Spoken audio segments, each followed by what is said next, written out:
ନେତ ମାଉସୀ ଏ ସାହୁ ଘର ଝିଅଟା ଭଣ୍ଡାରୀ ଘର ପିଲା ସହିତ ପଳେଇଲା। ଏ ଛାଡ଼ ଆମର କ'ଣ ଅଛି।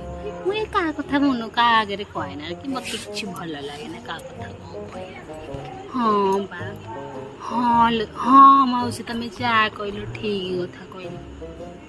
ହଁ ମୁଁ ତାର ବେଳ କଥା କଲେଜରୁ ଜାଣିଛି ବା।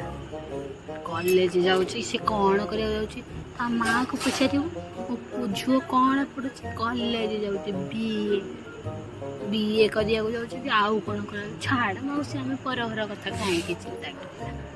ହଉ ମାଉସୀ ମୁଁ ଯାଉଛି ଲୋ ମୋ ପୁଅ ଖାଇ ରୋଷେଇ କରି।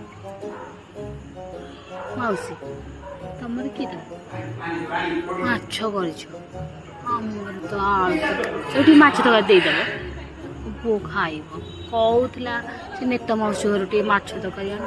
ହଉ ମାଉସୀ।